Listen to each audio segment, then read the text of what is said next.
Good morning, Rotarians and guests. Good morning, Ron. I'm Ron Strobel, the Sergeant at Arms. The invocation this morning is by Phil Tobin. Thank you, Ron. Morning, everybody. Morning, Phil. A little bit of change in the way we normally do it. Instead of an invocation, we're going to talk about a little poem that I picked up from a book by Helen Sterner Rice. It's a poem, but instead of invocation, it's a poem of thanksgiving. And it's entitled, Thank You, God, for Everything. Thank you, God, for everything, the big things and the small. For every good gift comes from God, the giver of them all. First, thank you for the little things that often come our way, the things that we take for granted and don't mention when we pray. The unexpected courtesy, the thoughtful, kindly deed, the hand that reaches out to us in a time of need. Oh, make us all aware, dear God, of little daily graces that come to us with quite sweet surprises from never dreamed of places. Then thank you, God, for the miracles we are so much blind to see, and give us new awareness of the many gifts from Thee. And help us to remember that the key to life and living is to make each prayer a prayer of thanks, and each day a day of thanksgiving. Amen. Thank you, Ron. In my book it does. Yeah. Is that qualified, Joe? Absolutely. Very nice, Phil. To lead us in the pledge and the four-way test this morning is Matt LaFountain. I had to think about that for a second. I knew who it was.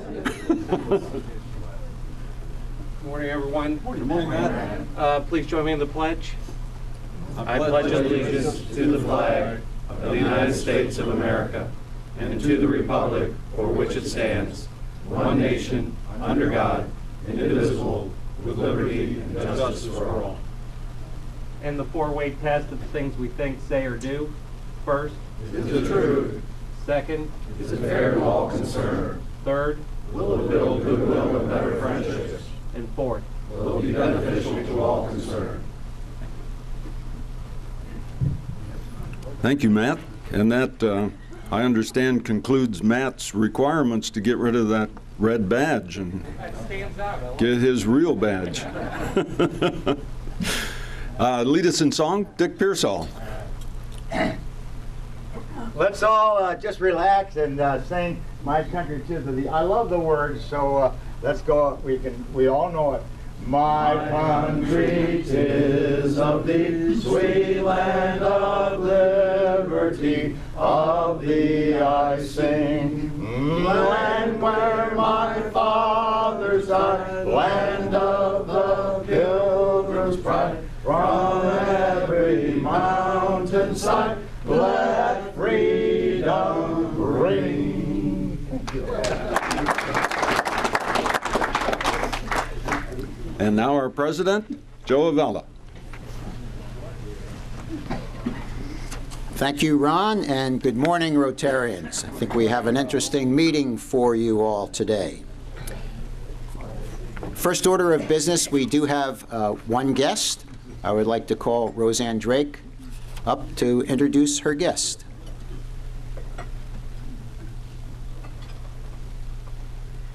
Good morning, Rotarians. I'd like to introduce to you my friend and colleague, Jenny Dawes. She is the Foundation Relations Officer at Hattie Larlam. Good morning. Okay, Roseanne, thank you. Okay, moving right along with the program, we have a 3-minute Rotarian today. I think it'll be interesting. Our 3-minute Rotarian today is Joe Boycell.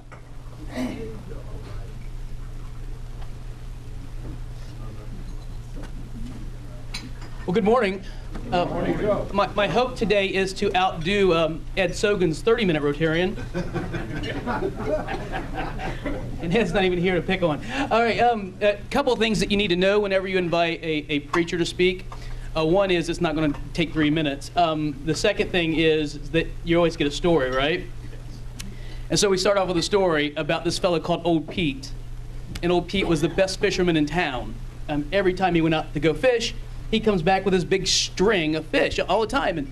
And other people would go out and they'd come back with nothing. But Pete, no matter when he went out, came back always big string of fish. In fact, it became quite, at first they were amazed, and then maybe there's some scandal going on here. Something's up. You know, you shouldn't be catching that many fish all the time. And the game warden even kind of became suspicious. And so one day, as Pete was heading off to fish, game warden shows up and says, "Pete, I want to go with you." Of course, he says, "Come along." So they get in a boat and they go out into the lake, into a little cove. And they sit there, and Pete opens his tackle box and pulls out a stick of dynamite. And he lights it, and he drops it down into the water. Boom! All of a sudden, all these fish rise to the top, and he starts scooping them off with his net. The game warden went crazy, like, "You can't do that. That's you just broke like 7 laws. You're going to jail. You're never going to fish or hunt ever again." So Pete opens his tackle box and pulls out another stick of dynamite. He lights it, and he tosses it into the game warden's lap. And he says, "Are you going to sit there complaining all day, or are you going to shove and fish?" And so some paths are a little unconventional. I guess that's the point, you know. And my story is a bit of an unconventional path to where I am today. And so I want to take you, I was born in Springfield, Ohio, which is between Columbus and Dayton, really close to Dayton. And so in the Springfield and Dayton area most of my life as a youngster. Here's some pictures of Springfield. This is the downtown area, Wittenberg University, Springfield South High School, where I went to high school, and a community hospital where 5 of the 6 members of my immediate family were born. My wife Abby was born there. I was born there. 3 of our sons. But there's another side of Springfield that doesn't look so rosy, and that's the side where I grew up. And I'm trying to get this thing to the next one. And for some, let's see. Is it moving? Give me one slide. All right. So this is my neighborhood. This is where I grew up. This is a duplex. I lived on this side of it, and Aunt Rosie and her kids. She wasn't really my aunt. Didn't know that for the longest time. But in my neighborhood, everybody was related. It was crazy. Like Aunt Frida lived right next door too. I was like, it's amazing how we all end up in the same neighborhood until I found out later that we weren't all related. This is just what people do. So this was the first place that I remember growing up. I learned to ride a bicycle right here. I learned to throw a baseball right-handed here. My brother's right-handed, my older brother. I'm left-handed. And one day I told my mother I needed a baseball glove, and she said, your brother's not using his, use it. I said, but he's right-handed. And she said, you'll learn. And sure enough, I did. And today I can throw a baseball with the right or left hand. And lots of good things happened there. Just kind of a working class neighborhood. And then we decided to downsize from working class to really poor class, and moved into the projects. And these Ronez Manor, this is the sort of projects in Springfield. It's probably about far down the rung as you could probably get in terms of socioeconomic grouping. It was a mixed race community. Wasn't a lot of racial tension. There was a lot of economic tension because this was set just on the outskirts of a middle and upper middle class neighborhood, and so we had to go to school with all the rich kids. Rich meaning that they actually got to eat 3 meals a day, and we thought that was really nice. Had Converse tennis shoes and all that sort of stuff. But we grew up in this kind of environment and spent a lot of time there. It kind of turned me into a bit of a wild teenager. Looked pretty respectable with the collar shirt on and the sweater, but you can't let that look deceive you.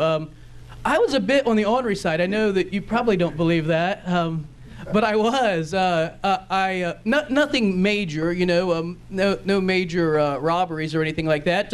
But a lot of skipping school, a lot of partying. I think one year I missed like 36 days in a semester. I don't even know how many days are in a semester, but there's not that many, you know. And so I was in a lot of trouble all the time. Often the truant officer would walk into class, and I knew exactly who he was coming for, you know, when I finally did show up. Anyway, I spent a lot of time here too at the Clark County Juvenile Detention Center. It was, again, never for big things, just lots of small things, like being 15 and showing up drunk at 3 o'clock in the morning somewhere, you know. A lot of bad sort of stuff like that. Here's the inside of it. They've remodeled it, it looks like, because I remember it being a much more homey place than it looks like here. Which one was yours? This was sort of my lot. And then, let's see, I don't know where this thing stalls all of a sudden. I got this job at this company called Big Bear Grocery Store.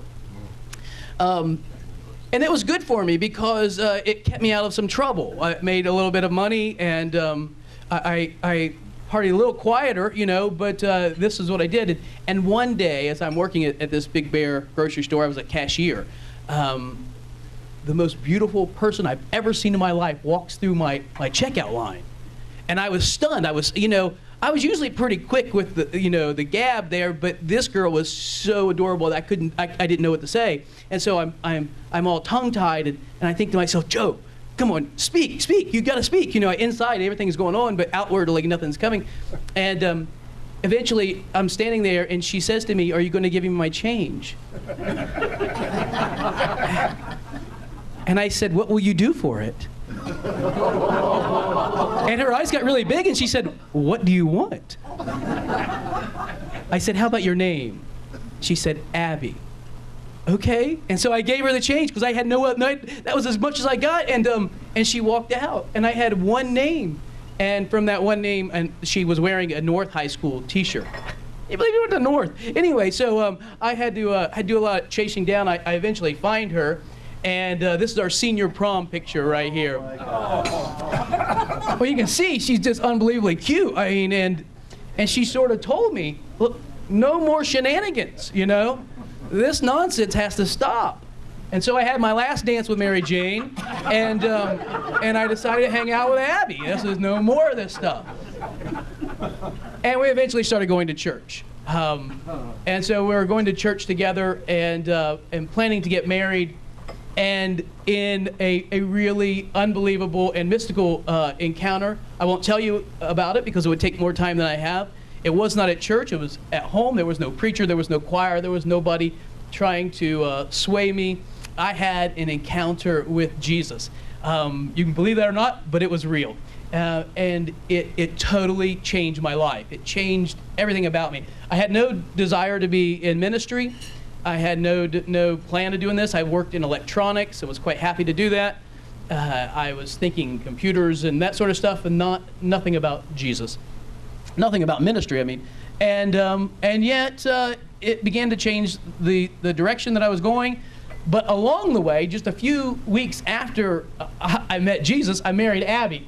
Here we are at 20 and 18. And I know everybody's like, 20 and 18, wow, you were way too young. And yeah, I know, but in April of this year, it'll be 27 years we've been married. So, you know, we're thinking about like changing credit cards. It looks like this thing might last, you know. Anyway. We started a family. As I told you, I was working in electronics. We had 2 boys, and I didn't do an undergraduate degree. In the 80s, if you're doing electronics, the worst thing you could do would be go to a liberal arts school. And so I went to a technical school, did this, and we had 2 sons, and I was working in that field. And then, in a sense, a call to ministry, which is really difficult because I needed an undergraduate degree and a seminary degree. So I went back to college. We sold our place. We found this little apartment that we could move into. We took our 2 boys and then had a 3rd boy. I finished college in 3 years with 2 boys, working full time. A 3rd one was born. We had a commitment that my wife would stay home. And so somehow she was able to stay home with them. I was able to work, go to college, and still graduate magna cum laude. So the little a wild boy kind of got it turned around a little bit, and then eventually began a life towards ministry. I went to Asbury Theological Seminary in Wilmore, Kentucky, and while I was a student there, the Methodist Church was so desperate for pastors of these small rural churches that they gave me this one called the Grassy Lick Church. Yes, that's right. It was called the Grassy Lick Church, yeah. One time we had a volleyball team that we put together, and we entered this league, and the Grassy Lick Methodist Church played the Hog Creek Baptist Church. And I thought, my word, how far have I come, you know? And then I served a church in Canton, Ohio, before I went back and was awarded a doctoral fellowship for studies at Asbury Seminary, returned to Asbury. After that, I received a job offer at Ohio Christian University, where I taught in the religion department for about 4 years. And while I was there, there was this opening in Hudson that the bishop asked me to come and fill for a few weeks because I had my Sundays free. And they needed a priest on Sundays, so I would drive from Circleville, which is south of Columbus, to Hudson every week and back. And eventually, they called me to be the rector. And so I came to Holy Trinity Church in Hudson. It was kind of a little dicey thing at first because they called me and I thought about it and thought, no way, why would I want to move again? You know, I've got a great job. I'm off 5 months a year. I can do whatever I want and read and write and study and all that sort of stuff.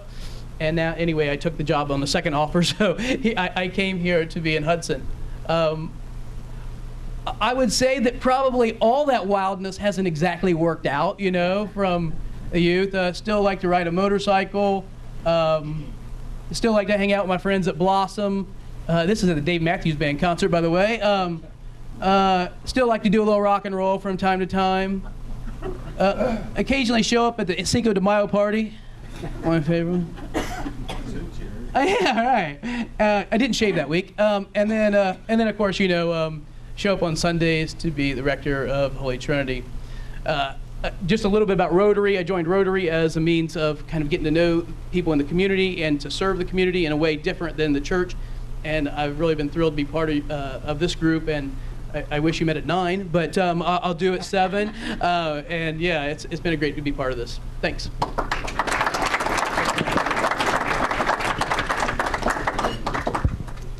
Thank you, Joe. Next week, our 3-minute Rotarian is Liz Ramsey. And I'm drawing a name now out of the Liz Ramsey. And the following week, it is Phil Herman.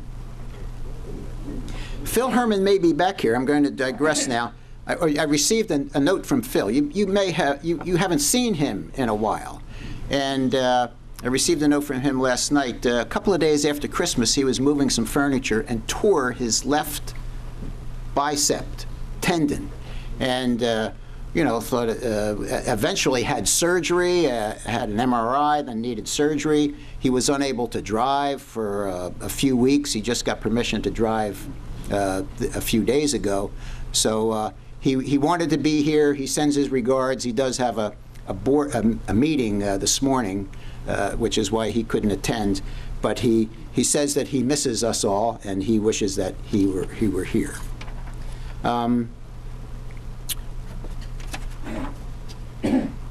Okay, and speaking, so I'll talk to Phil and see if he can be our 3-minute Rotarian on February 10th. But speaking of Liz Ramsey has an announcement.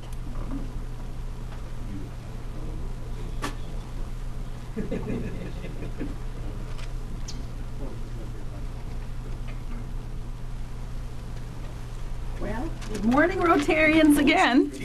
Good morning. Well, it's that time of year again for the Royal Rotary Ladies' Tea. It's going to be Saturday, April 16th from 1 to 3 at the Laurel Lake Community Room. And I would like you to remind your wives, all lady Rotarians, to come, their daughters, their granddaughters, and special friends, and start planning to wear their best hats. Okay, that's it. Thank you. And I'll give you more information next week. White gloves required? No white gloves. Okay, thank you, Liz. One other announcement, Jim Ahern, who is vacationing in Arizona, asked that I announce the upcoming 4-way speech contest, an annual event that which is very worthwhile. The first judging will be on Wednesday evening, March the 2nd at the Hudson High School. Jim needs 5 volunteers. We'll have more information, but if you would like to participate in that, you might want to contact Jim. And then the final round, which will be with the 2 people from Western Reserve and 2 people from Hudson High School, will be at our meeting here on March the 9th, and we will need 3 judges for that. They need to be different people than the judges on March the 2nd. One other announcement, the Rotary Clock Tower has a speakers forum. It's in 2 weeks. There's a brochure on the front table if you're interested. So moving right into our speaker program, I'd like to ask Bill Wooldridge to introduce our speaker.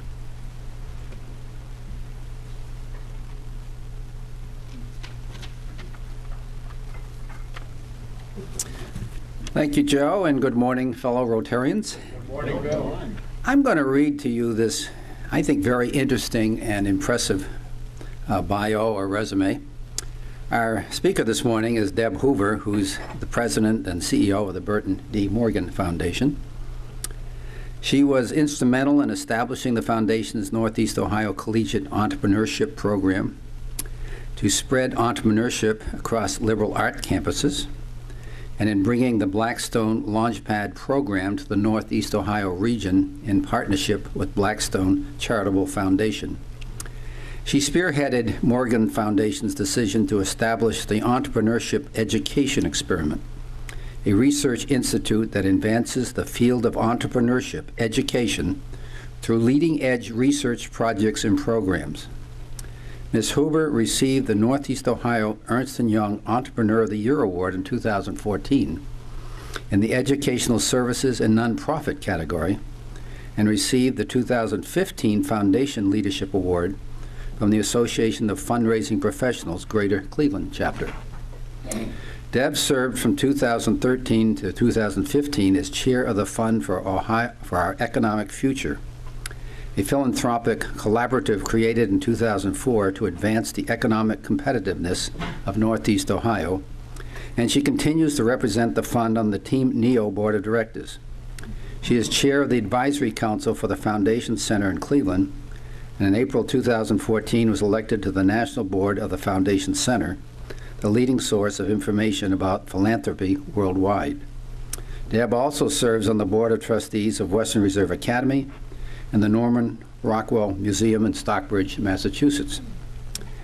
She earned a BA from Williams College and a Master's in the History of Art from the University of Chicago. She continued graduate studies at George Washington University National Law Center, where she earned a JD degree and was a member of the Law Review. She is a member of the Bar in the District of Columbia, New Hampshire, and Ohio. In 2004, she completed the Governing for Nonprofit Excellence Executive Education Program, and in 2010, she completed the Performance Measurement for Effective Management of Nonprofit Organizations, both held at the Harvard Business School. Deb also holds an honorary doctorate of humane letters from Baldwin Wallace University. It's a great pleasure to have Deb with us today, and we look forward to hearing from you.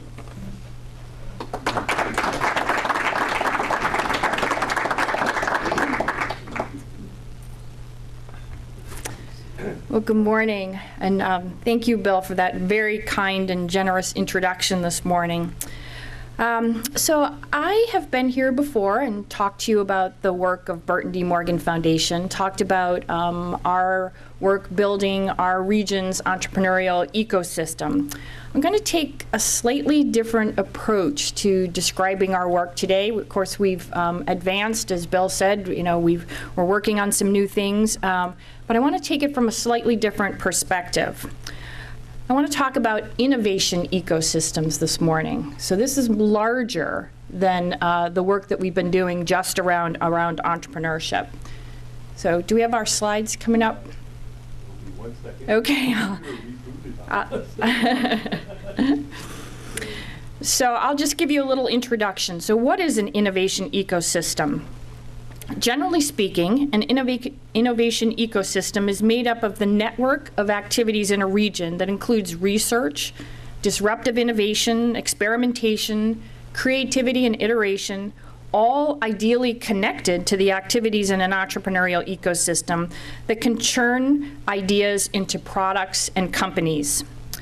So I would argue that we need to think expansively about our innovation ecosystem. There must be clear pathways to be able to transform innovations in the laboratory into real-world applications that can have an impact on long-term economic vitality of a region. So this important work is going on in lots of different places in Northeast Ohio.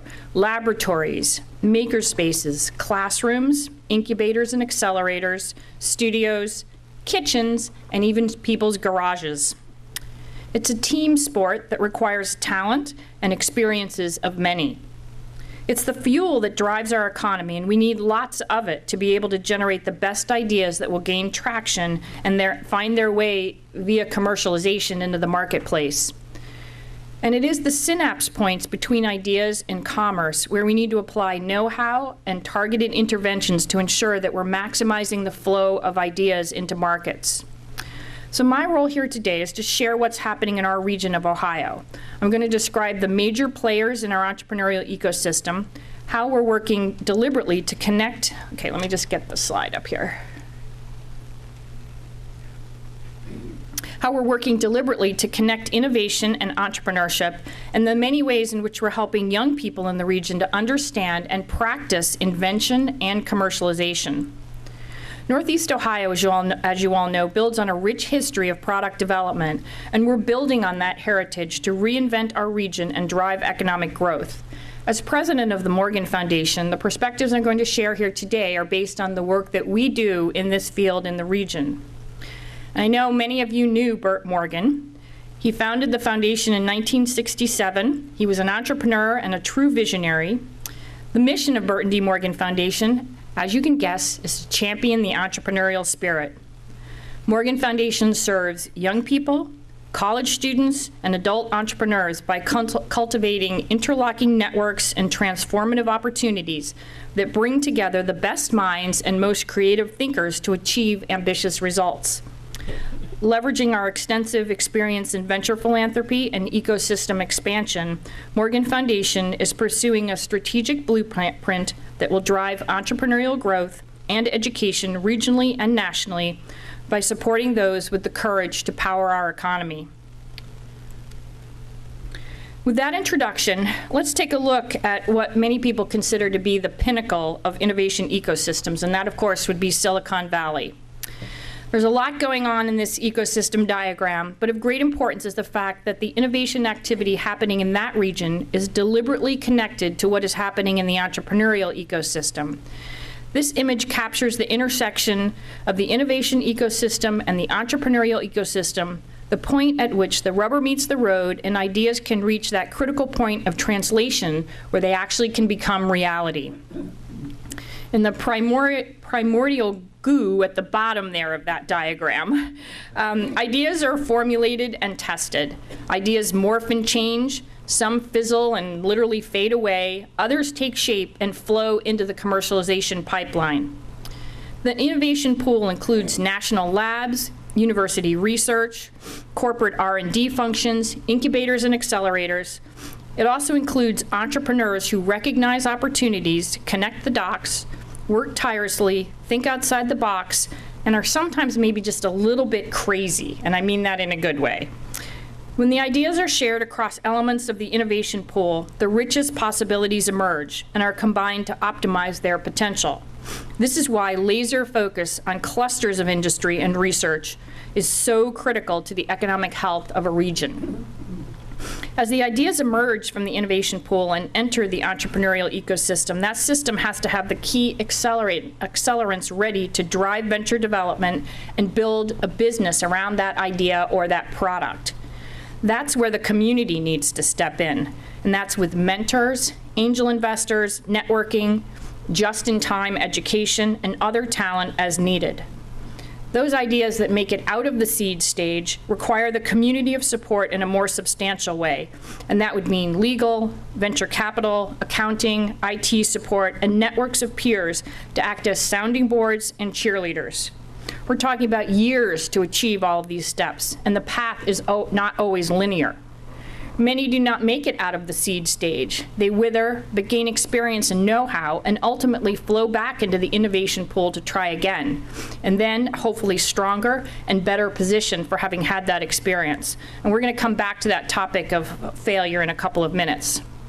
The truly successful innovation ecosystem reinvests itself by recycling its talent, financial resources, and connections back into the innovation pool to fuel the process over and over and over again. One statement that accompanied this infographic from Silicon Valley goes like this: people in the Valley's tech industry know that failures are inevitable, but they're also confident that any problem can eventually be solved. The work culture allows prudent risk-taking, higher resilience, greater experimentation and innovation, and more shots on goal that increase chances of success. This highly charged and well-oiled machine drives the success emanating from Silicon Valley. So should every region try to emulate this environment? I think we'd be remiss if we failed to note that there's a very large sun in the corner of that diagram. So there's a lot of things going on in Silicon Valley, a lot of great recreation. It's a really nice place to live. Maybe just a little bit better weather than we have here around Lake Erie. But I'm saying that harsh weather builds character for us. It's our special sauce. But in all seriousness, I think we have to be really explicit in recognizing that we're not Silicon Valley here in Northeast Ohio. We are indeed someplace else with our own strengths and challenges, and whatever we create has to capitalize on that world. Case Western Reserve University, through Professor Michael Goldberg, created a MOOC, a massive online open course, first featured on Coursera in 2014. And that's entitled Beyond Silicon Valley, Growing Entrepreneurship in Transitioning Economies. The course is now run a couple of times real time, engaging literally thousands of students from all over the world, countries everywhere, Asia, South America, Europe, all over, who are struggling to understand what entrepreneurial thinking and doing means to them in their corner of the world. So I'd encourage you to take a look at that on Coursera. It's very interesting and tells a great story about our region. So how is Northeast Ohio doing building its ecosystem to connect innovation to entrepreneurship? We've been energetically building our ecosystem for more than a decade now. Our venture development drivers, Jumpstart, Magnet, BioEnterprise, and many others have pursued a targeted strategy to increase the creation and growth of new ventures. We've had considerable success over the last decade, lucrative exits and a flow of venture capital into our region to grow biomedical and other sorts of high potential companies. We have a lot to celebrate, including the recent news that Cleveland now ranks number 34 in the worldwide ranking of the top 50 entrepreneur-friendly cities. That's a source of great pride for our region and really good news. But I'm a little bit competitive, and I don't think 34 is good enough, so we're going to have to improve that for the future.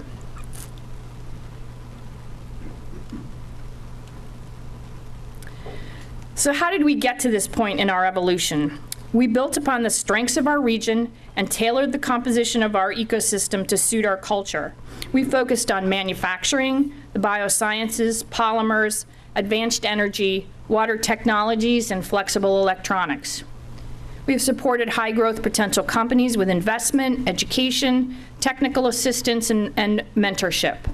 We've celebrated the successes and engaged the leadership of the region to promote entrepreneurship and share the stories of bold and clever entrepreneurs. For our Northeast Ohio region, creating jobs is one of the main goals. We need opportunities for all people who live in our region. These would be good jobs, accessible jobs, jobs that allow families to thrive.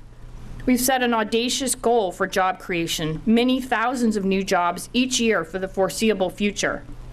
In order to achieve this aggressive goal, we must be able to match skills to job requirements. We also have to ramp up our efforts in both startups and scale-ups and all levels of business development. Our region will prosper when everyone who lives here has real opportunity, and we are making progress. We've ramped up college degree attainment significantly, and we're working on many fronts to connect citizens from underserved neighborhoods to entrepreneurial training and opportunity.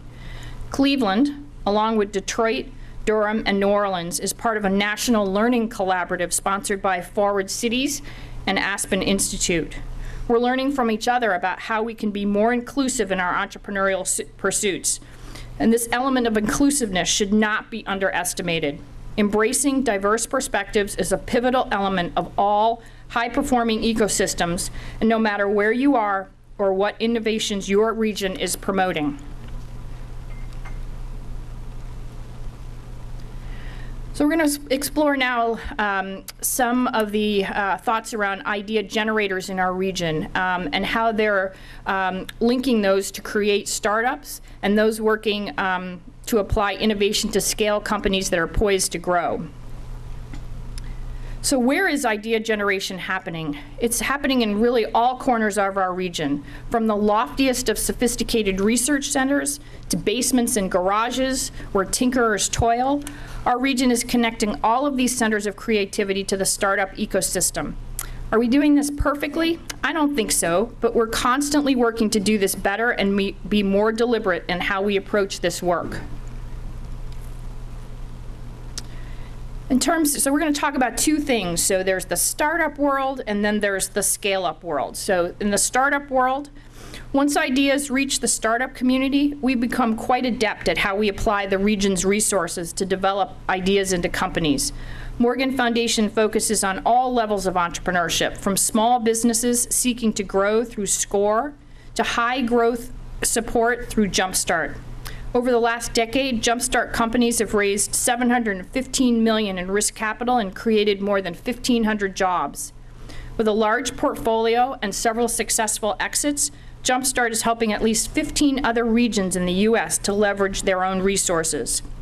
Its services are broad-based, from business assistant to expert mentoring through Burton D. Morgan mentoring program, and also talent and capital. On the scale-up side, Jumpstart, Magnet, and Team Neo and others are well positioned to offer scale-up support.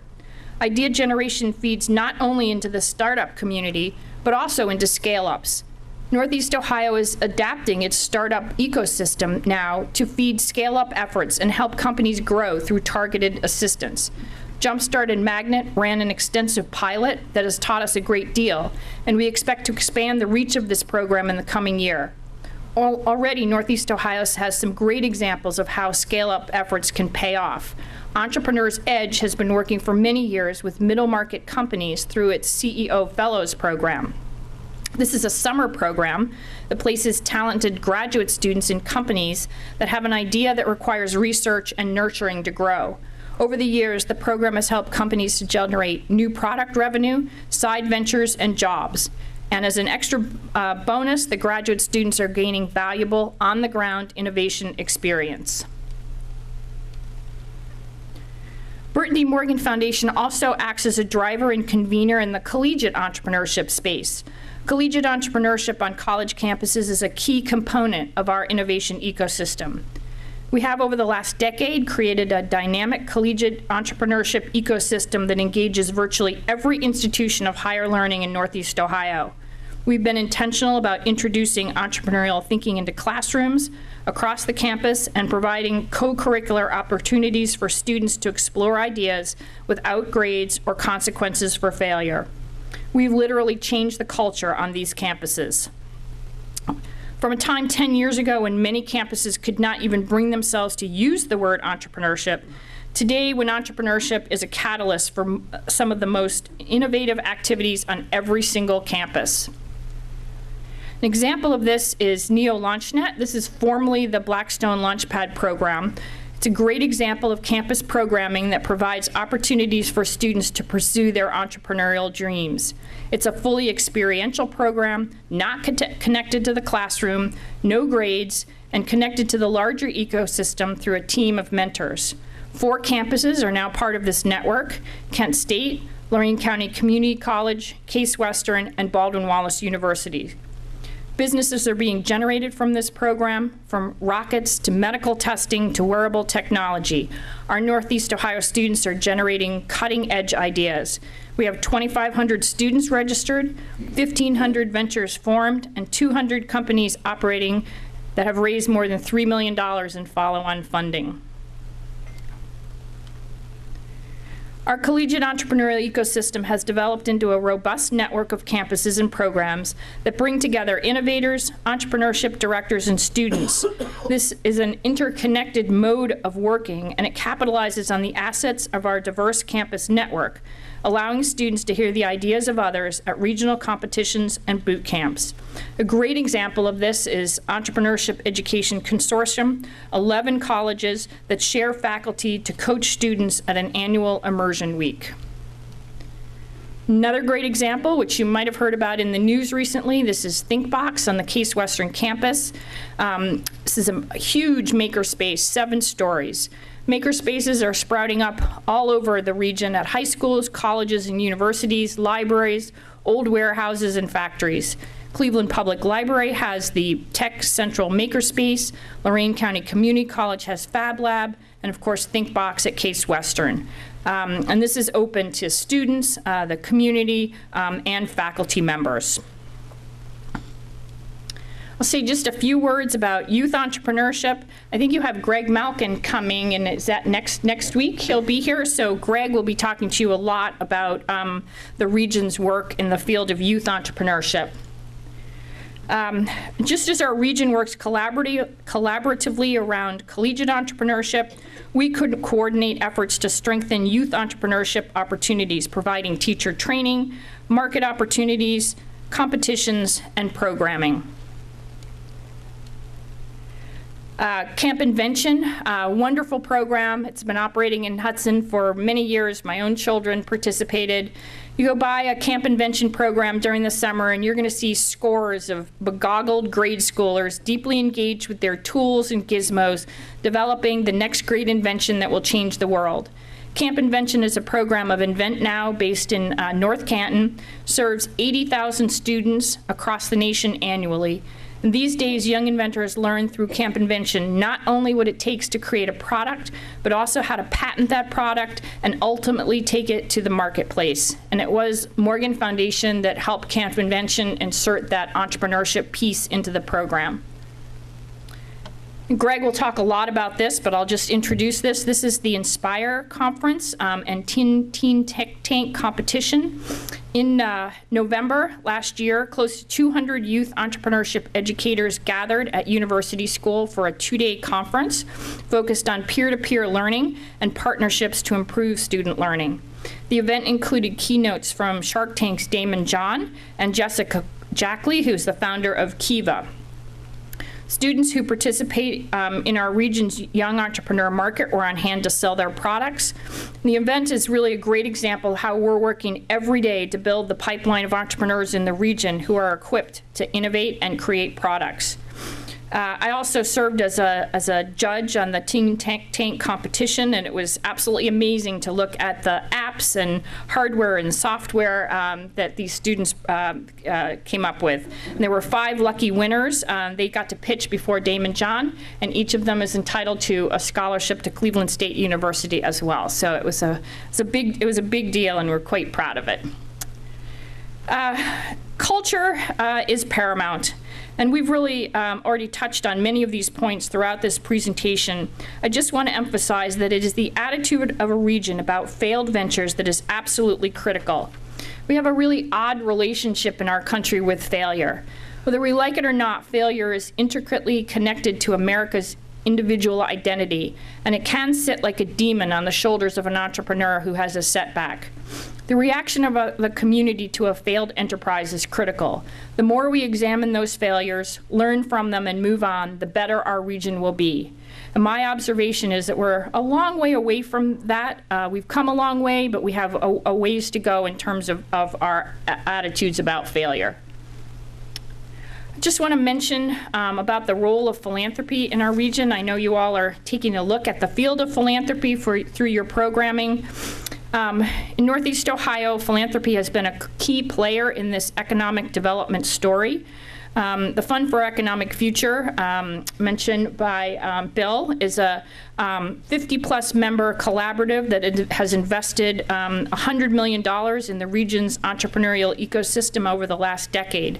Decisions are made collaboratively, and this is a dynamic that has educated staff and boards of the region's most active foundations about the role we can play in promoting economic development, innovation, and entrepreneurship. Burton D. Morgan Foundation has been among the foundations very active in this space. And then, as I said, we have in terms of programming in Hudson, the foundation's doing a lot right here in our own community. Camp Invention, Lemonade Day, Northeast Ohio, and I know our whole community has embraced that program and really helped to foster these young entrepreneurs as they plan and operate their stands. And then Junior Achievement remains a strong program to teach children about the economy. And then in terms of adult entrepreneurship, we have a strong partnership over a decade or so with the library, fostering entrepreneurship and promoting entrepreneurship programming through the Entrepreneurship Research Center, Entrepreneurship Lecture Series, and Global Entrepreneurship Week. So the foundation has taken its own entrepreneurial leap in the last year with the founding of Entrepreneurship Education Experiment. This is under the umbrella of the foundation, excuse me, pursuing research and experimentation in the burgeoning field of entrepreneurship education. Our first project has been to work with Burton D. Morgan Fellow, Dr. Scott Shane from Case Western, on Pitch U, which was an experiment to explore how people can improve their pitch delivery. And Scott will be on hand at the library on March 2nd in the evening to talk about that experiment. So in conclusion, I just want to say that while innovative ideas are critical, they're going to remain just that, ideas, until they're married with entrepreneurial skills that can bring them to life. Walter Isaacson, president of Aspen Institute and author of a much admired biography on Steve Jobs, has said, "Vision without execution is really just a hallucination." So we must do all we can to close the gaps between innovative ideas that are brewing on campuses, in research centers and corporations, and make sure that the best among them see the light of day in the marketplace.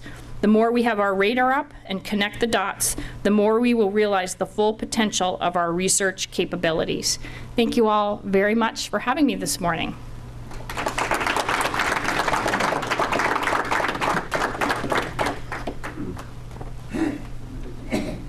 Sure.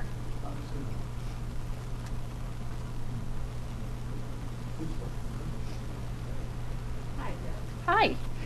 I went to the, for the young man, turn it on at the library. Something at the library. Okay, I went to the program of entrepreneurship with a young man, Isaac, I think, what was his career, that he got for the green, like, what was it? Oh, the pitch. Tell me about it. Yeah. The pitch competition? Yeah. Mm-hmm. So that was part of Global Entrepreneurship Week. So it's one of the programs that we work on with, not just with the library, really the whole city has come together. The chamber has helped us, and the City Economic Development Department come together and put on a celebration for Global Entrepreneurship Week, which is literally countries all over the world in November celebrating entrepreneurship. And so we staged the pitch competition. Morgan Foundation provided the prizes for it, but Ellen Smith did all of the great organization around that to make it happen. What exactly did he produce? So it was a prototype for a like a charger device that you could use in a place. I think it had like solar power, and you could use it in a place where there isn't electricity. So he's thinking about it for nations where people need their cell phones and other devices, and now they would have a way to charge them. Over here. Deb? Yes. In the course of the last couple of months doing interviews for college, I've run into a program up at Hudson High School called Believe in Ohio. And I have been very, very impressed with the clever, significant ideas they've come up with. Are you involved with Believe in Ohio at all? We are. That is a program that was founded by John Klipfel, and it has received significant funding from the state.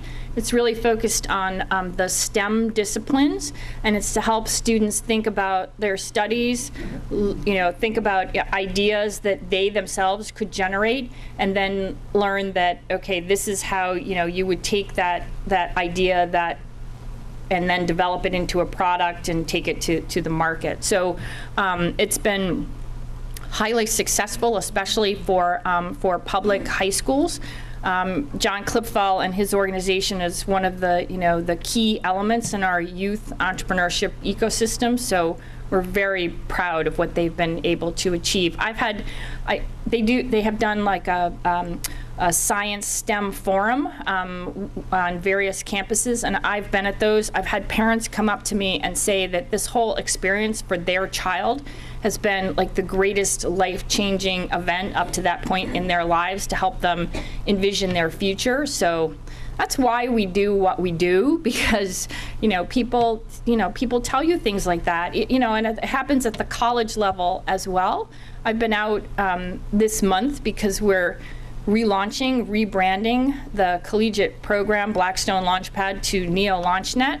I have students come up to me and just say, this absolutely has changed the direction of my life. I would not be where I am today if I didn't have the help of this program. So, that's why we do it. And I just see from where we started with this a decade ago to where we are now, the conversation that we have in high schools and on college campuses is totally different, totally different. It's, it's partly about the numbers, but it's also about what it's doing for people and what it's doing for students in terms of, creating and, writing their story. Thank you. Hi, Deb, back here. Two quick questions. Number one is, who is your favorite entrepreneur on Shark Tank? Oh. Well, I think it's because I met Damon John when he came here, and I think we didn't know what to expect bringing a star, you know, of that level, and he was a little particular in the planning process for how we got him here, including what kind of granola bars he wanted to eat for his snack. So, so we were, I think, a little bit anxious about how that was all going to go. But I can't tell you what a great guy he is. He spent, you know, extra time after his presentation with all of us, with students, and he couldn't have been nicer. So I have to say, I was really impressed, really impressed. Very good. And next question is the Berkeley Morgan Foundation support social entrepreneurship? In particular, if you had a startup or a young nonprofit, is there any support that you will provide for them? So that's a great question. So I'm going to answer that one in a couple of ways. So Morgan Foundation is not providing support directly to entrepreneurs per se. We're supplying grants to organizations that support entrepreneurs. But that said, we've had a lot of debate about this. Because Mr. Morgan's perspective, I mean, he was really all about, you know, more about the for-profit venture. But what we found, you know, when we started to support entrepreneurship on college campuses is that social entrepreneurship has a lot of appeal to students. And if you think about this, it's really about it's the learning element for the students. It's not about whether they form a successful venture. It's about how much they learn and how much they gain from their education and then what they can do with that later. And so if they're going to learn as much from starting a social venture, we think that's great. And of course, you know, out there in the legal world of venture development, it's not black and white anymore. It's not just, you know, a social venture and a for-profit venture. There's a whole world in the middle there. So there's just a tremendous amount of learning that can be had, thinking about it from the continuum perspective. So does that answer your question? Yeah, absolutely. Okay. Well, thank you. Deb, I noticed in one of your schematics that the storyteller was integral to the process. In all of this, how do you select the storytellers? How do you train them, and how do you control the message? Because communication is so critical. It is, and we wrestle with this a lot. That's a great question. So we didn't start out, you know, when I was first involved with the foundation a decade or so ago, we didn't have a strong communications function. It was a little hit or miss. But we think about part of our mission as being to build awareness around entrepreneurship. And so we've become, I think, very deliberate in how we do that. I mean, we're sort of pressing in lots of different ways. I mean, using the media, but also producing a lot ourselves. You know, our own annual report, a robust website, a lot of social media, targeted press releases, me being out in the community talking about the work that we do. So, and I think all of that just helps to build that awareness around entrepreneurship and around the opportunities for our whole region, literally us as a community working together to make this happen. So, yeah, we spend a lot of, I have to say, we spend a lot of time on it, and we find it really valuable. So.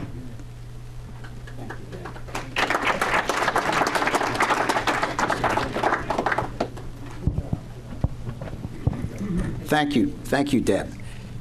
So this session today concludes our foundation series for the month of February. It was a perfect transition. Bill, did you do this intentionally? Because next week we move into Entrepreneurial Month. And our speaker next week will be, as Deb mentioned, Greg Malkin, the director of the Youth Entrepreneur Institute at the University School in Cleveland. So we'll have 4 speakers next month talk about entrepreneurship.